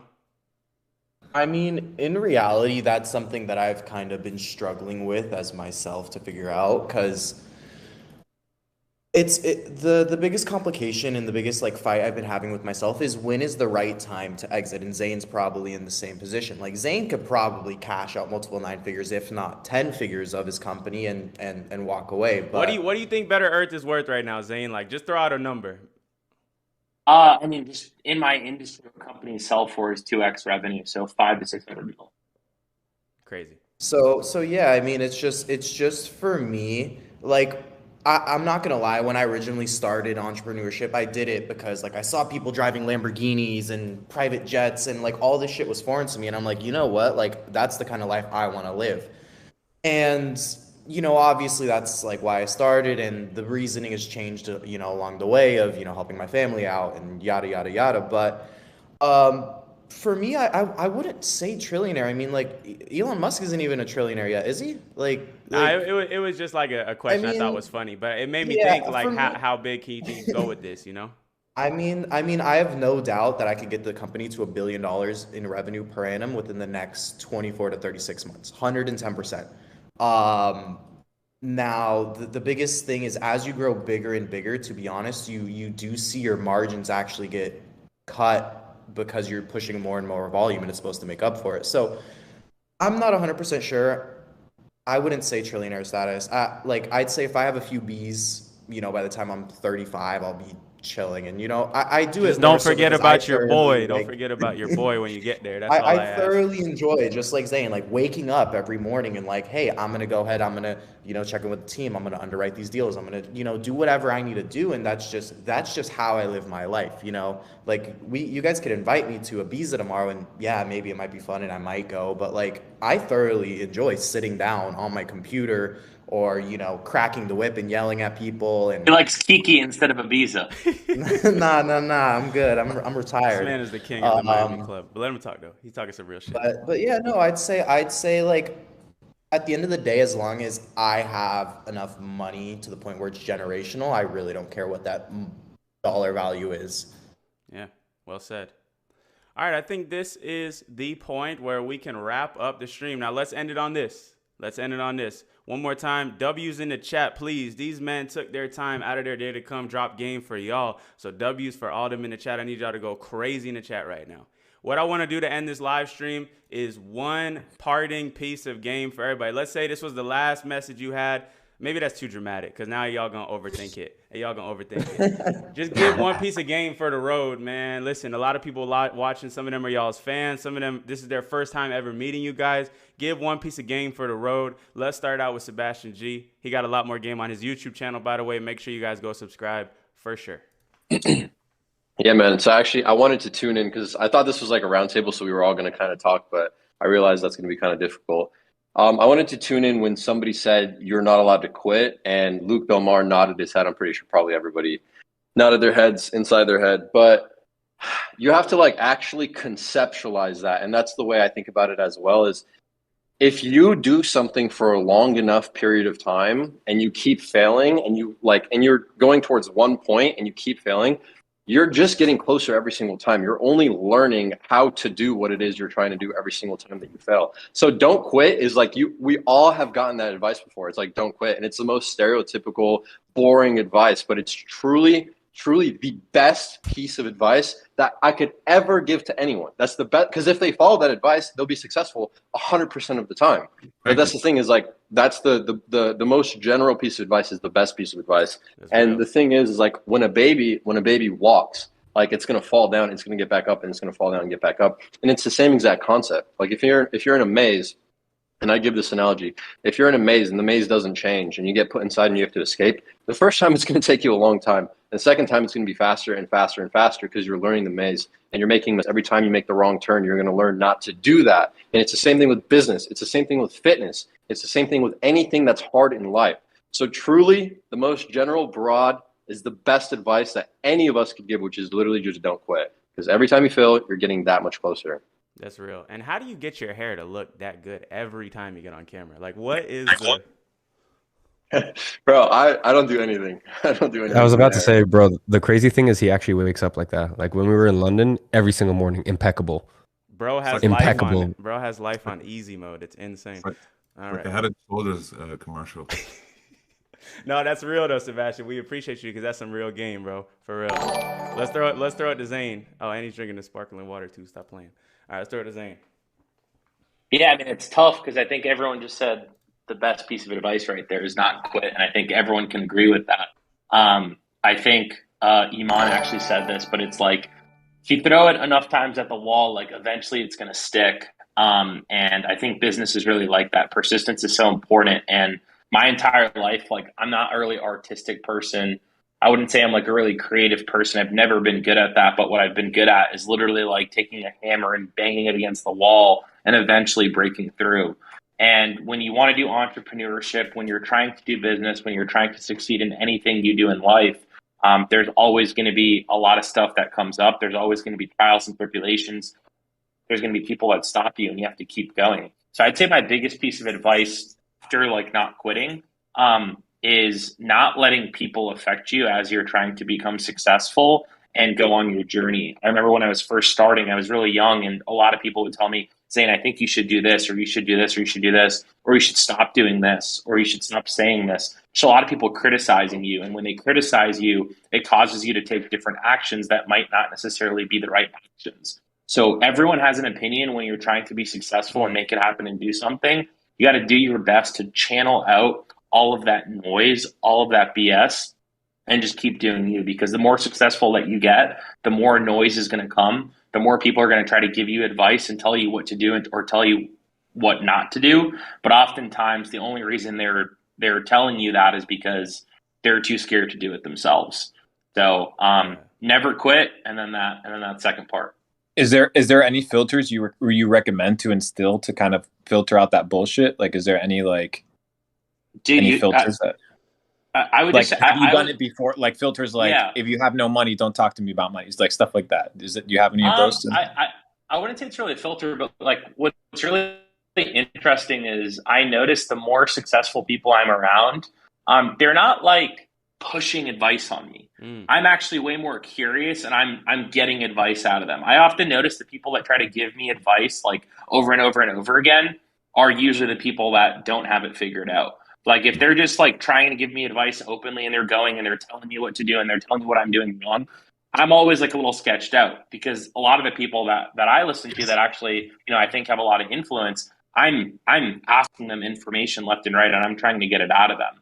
But I just say like the biggest thing is like, especially when you're building a company, and for me at least, it's this, I have a lot of managers and employees and these people that as you're growing and scaling, they're going to tell you a lot of different things. And a lot of it will be right. And there's stuff that you have to listen to. You just got to like understand it. But sometimes there's going to be decisions on your team that are made out of fear. And that's what I really try to find. Is this person saying this thing because they actually believe it and they think it and it's true? Or is there fear that's like coming on to them and they're like, oh my God, a customer said this and they freaked out. So now we should switch our entire business model and do this and that. So oftentimes for me, it's just been channeling out all of the noise, thinking very clearly and just trying to make a logical decision. So it doesn't mean being ignorant and just like closing my ears and not listening to anyone. It just means not letting it become emotional, like taking it for what it is. It's data and information as you listen to it, and then making the most logical decision with that data and that information. Bro, what you said about the real successful people not throwing advice out all the time is so true. Like when I'm hanging out with you or I'm hanging out with Kenzo or Jad, I'm learning from y'all from the stories that you're telling me about your experience in your life. It's not because Zane is coming in and saying, oh, Jordan, I think you should do this or I think you should do this. Like it's just pieces that I gather from listening to you tell me about your own life. Same with E-Man. We hung out for 2 days in London, and it wasn't like he was dropping advice on me all the time, but I learned so much just from seeing how he moves, how he takes care of his family and friends, and like that's how you really learn as well. And like being able to extract advice from that is how I feel like you can really get knowledge off of people. You can't be out here DMing and asking questions. Like learn from people's stories. But yeah, that was a real game right there for sure. Let's get E-Man's final words for the people. Yeah, look, I feel as though there's just been so much good high-level information, so I'll just give everyone in here something practical. Go on your computer right now, get something called Unhook. It basically removes the homepage, and then it even has a setting, so every time you go to YouTube, it automatically goes to your subscription. So go to your subscription box and basically allow yourself to subscribe to 10, 15, maximum 20 people. Subscribe to E-Man, Sebastian, Jordan. Bro, honestly, no, I'm just playing. Yeah, if you want, dude, to be honest, like if you're at a stage where you've consumed my content and you're like, all right, cool, like I kind of get it, whatever. He said it enough times, I kind of get his message. Just unsubscribe. I really don't give a fuck, right? The point is, like, you guys are all on TikTok trying to listen to 15 different people, 30 different opinions, and you're on YouTube and you're trying to listen to every single podcast to, thinking that someone's going to drop one little gem and that's going to be the secret thing that's going to unlock your entire business. And that's not the case at all. Like, you guys are just procrastinating. And the issue with the self-help industry, or, even quite frankly, the content that we produce, it makes you think that you're being productive, and it makes you think like, oh, no, but like I'm watching a productive YouTube video. No, you're literally doing nothing. All you're doing is procrastinating. You might as well be watching I don't know, what do people watch these days? Like a bit of a grandpa, like, I don't, Mr. Beast, I guess. Yeah, I don't like Eric, Mr. Beast, Eric. You might as well be watching one of those videos. There's literally zero difference, because at the end of the day, you're just on this hamster wheel of procrastination. So, as I said, I just want everyone on here, go on Google Chrome, get Unhook. It'll automatically redirect to your subscription box, so that way you're very, very conscious about what you're actually watching. And as I said, go skim through all of your subscriptions, bring it down to 10, 15, 20 maximum. And, just understand, as long as you just mentally reframe, because here's the thing, I watch YouTube videos. I mean, I'm subscribed to most of you guys on here, right? Like, when you're maybe it's the end of the day, you're super tired, or maybe, you're having a quick meal. We all know what it's like. You're having your chicken rice, whatever it may be. I'm trying to go see why E-Man bid $300,000 on Logan Paul's NFT. That's what I'm trying to do. Right? You got 10, 15 minutes to kill. Of course, YouTube's a great entertainment source, but even the educational stuff, like, you still need to look at it as entertainment. Yeah. So yeah, well said, man. I think that's some good game. Unhook is the extension he was talking about. Another one I use is called Newsfeed Eradicator. It kills the Facebook and Instagram feed entirely. So you can still use those platforms for messaging, outreach, whatever it is, but you're not sitting there scrolling. Let's go to Kenzo now. Well, I mean, I want to elaborate on so many things, but I'll keep it short and sweet. I agree with virtually 99% of what everyone said.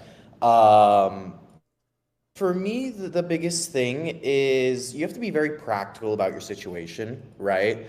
I wouldn't recommend anyone to go and start my business and go and, do what I do, because, like, yes, it's very profitable for me and it works for me. But the only reason I was able to grow and scale this so fast is because I started this as like a 16, 17-year-old kid living with this, like, mother. I didn't have to pay rent. I didn't have to, pay a car note and do this. And it, me not having any of those liabilities really allowed me to go 100% in on something without really fear of repercussions. What's worst case scenario? I lose some money. Like, it's not like I'm gonna, be sleeping on the streets the next day. So for me, it's just be very practical about your situation, as well as, I'd say reverse engineer the goal. Figure out what you really want. What is your why? Why are you working? What's the goal? Whether it's to buy your mom that $1 million house. Okay, you want to buy it in 12 months. You need to make $83,000 a month. How are you going to make $83,000 a month? And just break it down to small achievable steps so you yourself feel and see the progress of you chipping away at that big picture goal. And obviously your why is going to change along the way, as mine did. But you know, hey, my goal was I wanted a Jaguar F-Type by 18. Okay, I needed to make XXX by this. And it made it really easy for me to see the progress. And when you see progress, you're more motivated to continue and stick with something. You know, you have the people that go to the gym for 30 days and then you're like, you know what? I don't have a six pack. Like, screw this. I'm not going to do it. You know, if it was easy, you know, it wouldn't have value. Everyone would have it. Everyone would do it. So for me, figure out what you really want, reverse engineer how you're going to go ahead and get to it. Especially if you're starting out with lack of skills or money, really get into service-based business and just take it step by step. Most definitely. Look, 2 more, and then that's it for the day. We got Jad, and then we're going to finish off with the asset bender himself, and that's going to be the stream. Before we do that, though, make sure y'all drop a like. Drop a like on this. Jad, let's hear what you got to say. All right, I'm going to keep it quick. For me, it's really to start now and start as soon as you can. A lot of times, very young guys come to me around 15 years old, and they're asking about business, and they're trying to start their first business, and they're trying to provide. And back when I was 15 years old, I didn't really have that mentality. And I grew up in a household, you know, where my dad was somewhat of a risk-averse person when it came to business. And he made me believe that life happens to people, right? And that's not the case. You make life happen, right? When I used to ask him, because I was a very curious person, you know, and I grew up around my uncles who were kind of idols to me, and they were very successful. And I always wondered how they made that happen. And my dad's response was, you know, they were lucky. There is luck, you know, when it comes to life in general, just like Iman was saying, you know, it's 50% of what he did was somewhat being the right place, the right time. But I really do believe that if you start early enough, like for me, if I had started early enough, I would be light years ahead where I'm at right now. And that's one thing that I'm very impressed, and I really motivate people and encourage young guys and girls that are going into the entrepreneurial world to really, you know, start immediately and don't wait for that chance or that person or that thing that's going to come and magically, you know, make you into a successful person or that successful business. So that's one piece of advice. Start now, even if you're not sure what it is that you want to do. Find your skill set, build that skill set, and pivot. And you will always pivot, and eventually you will strike gold. So for sure. Yeah, that's real stuff, Jad. All right, Luke, take us home, man. Also, tell the people to drop a like. They need to hear it from you. You got a strong voice. All right, so how many likes do we currently have? Not enough. Tell them to do it. And then how many? How many exactly? One second. One thing I'd like to add that I forgot to mention earlier. Jordan, thank you so much for putting this together, man. I wanted to thank you. Man, just a quick... I've known the longest probably out of all of you guys, and man, I remember Jordan, and I remember when he was telling me he's starting this YouTube channel. I was walking to Chipotle. I was on my 9-to-5 as a project engineer, walking in downtown LA to Chipotle, and he was struggling with the YouTube channel, and he was telling me, bro, like, you know, I don't know if this is what I want to do. It's kind of difficult, and it wasn't too long ago, and now look where you're at, man. This is incredible. It's truly an honor to me, you know, to be surrounded by such, you know, big guys like you and, you know, all the GOATs in the industry. You lagged for a sec, but it's you, bro. I love you, man. I appreciate you very much, man. Couldn't have done it without you, bro. You're a real brother to me. Luke. Jordan, how deep you want me to go, broski? Actually, we got 90 seconds. How deep you want me to go, brother? Let's do a 60-second. Let's do a 60-second Luke bomb drop, and then that's going to be the end of the stream for today, all right? I want some game for everybody. Let's hear it. I'm going to give you 2 pieces of advice. The first one is, as you become successful, never forget God.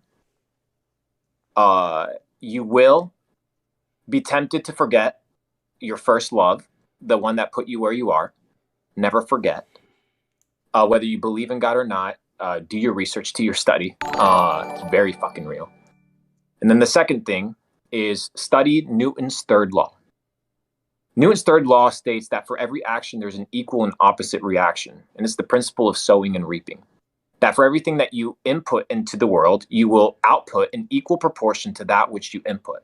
This is a fundamental law of the universe, right? If you go to the gym X amount of times, you will obtain X result in accordance to the effort that you put in. The reason I find this to be an extremely empowering law, Newton's third law, is the fact that you're in control. The life that you have is the life that you chose. The decisions that you made have put you where you are today. A lot of you guys are happy with the life that you have. A lot of you guys are not. And that is in direct proportion to the actions and the decisions that you've made. If you want a different life, make different choices. If you want the same life, continue doing what you're doing. But Newton states very clearly that for every action that you input, for everything that you put into the world, you will receive an equal proportion energy, the opposite of what you've input.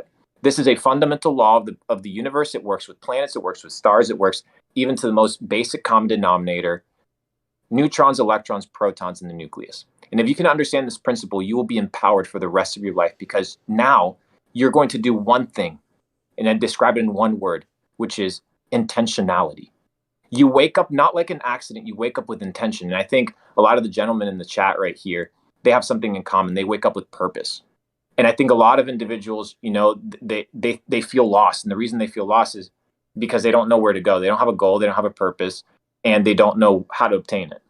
So figure out where you want to go, what you want to do, and understand that you have to sacrifice in direct proportion to the reward you want to receive. So if Kenzo wants to be a trillionaire, he's going to have to sacrifice in direct proportion. I'm just making an analogy, in direct proportion, right, to your desire of what you want to achieve.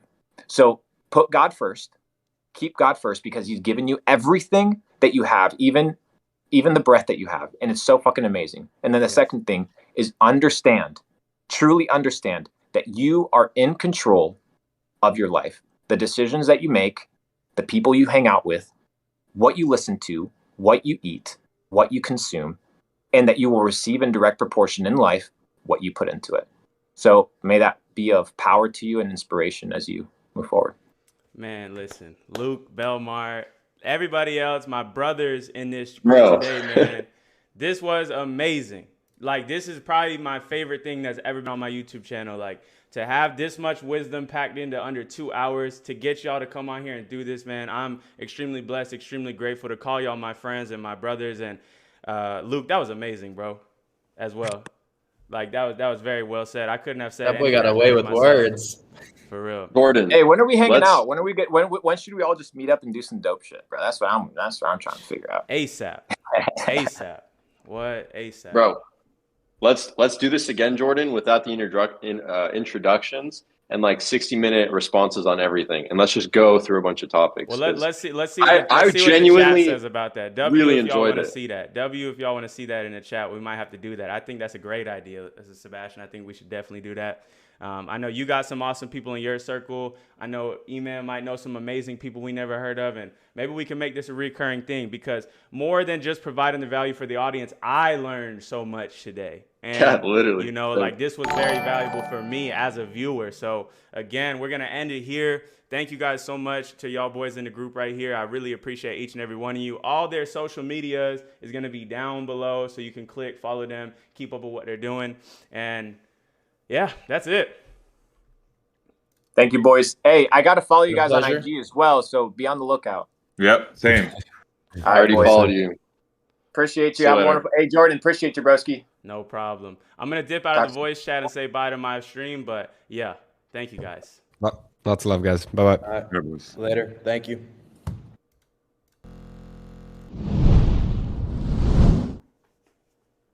Who doing it like me?